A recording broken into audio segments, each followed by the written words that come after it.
Now I thought I'd give you some tips on like how to start a practice, because these breath cards, like one of the founding key principles is that they're here to help you create your own bespoke practice. So it will serve you whatever you're feeling like, whether you're feeling like you're really high energy and you'd like to calm down a little bit, whether you're feeling like really anxious, frustrated, and you want to kind of transmute that, get rid of that a little bit and allow a little bit more peace inside, or kind of anything in between. They're here to help you make your practice. But I also understand that sometimes creating your practice and remembering to practice can be challenging.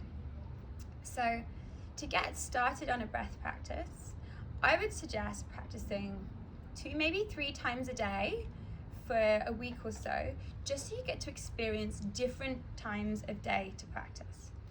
So for example, maybe it'd be good to practice, or I think it would be good to practice early in the morning, so soon after you've woken up, before breakfast. Spend something like 5, maybe even up to 20 minutes doing a few of the breath cards. Then later, perhaps you could do mid-morning, maybe a few hours after lunch in the afternoon, particularly in the afternoon, you've got that energy slump. You could try some of the energizing breaths. So that's another good time to see time of day, what breaths are working for you. And then, well, actually a few more ways. So in the evening, maybe straight after work, if you've been in an office, for example, and you want to help yourself transition between work mode and like home life, family mode, perhaps, that could be a really good time, particularly to do some calming breath or some of the transmuting breaths. And then finally, maybe just before you go to bed, you can do some breaths like the Bhramari breath in the calming range, and it will just help your body and your nervous system be ready for sleep. So that's like 5 different times a day that are effective to do breath practice. And of course you could do all of them, and I'm suggesting that you do most of them for a few weeks, just so you get a sense of what works for you.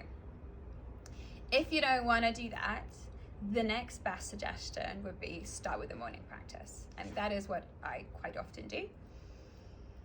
So again, with a morning practice, the first thing that's difficult to do is to remember to breathe, right? To remember to do the active breath practice. So my number 1 top tip: the night before, choose a few breaths. You can actually see here, it's a set of breaths that I decided to do this morning. So I did first, I did Jagasavan, then Kapalabhati, then Sikari, then Astavaloma, Nadi Shodhana, and Anapanasati.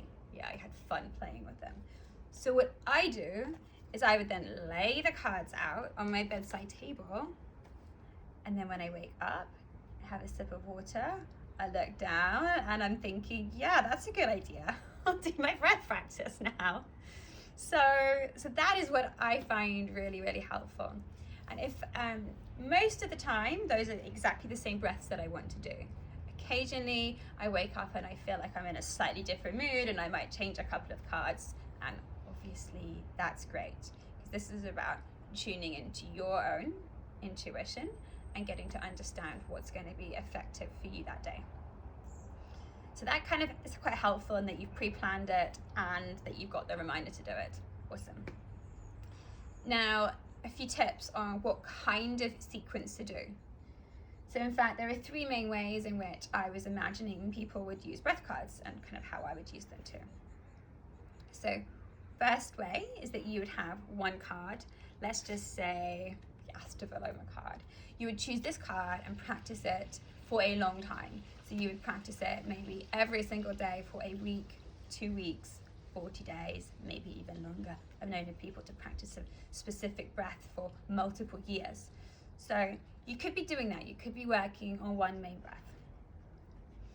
Second way in which I imagined that people might do it is you might shuffle all the cards up and then pick a card at random each day. So a bit like a card of the day.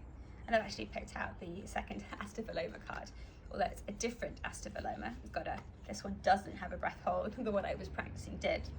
But that's how I'd imagine you might do. And of course, if you were going to do card of the day, you wouldn't need to plan that the night before. You just have a set of cards near you, so then you just pick one. That'd be fun. And then the third way is to create a sequence. So that might be 3 or more cards that you want to practice in a row.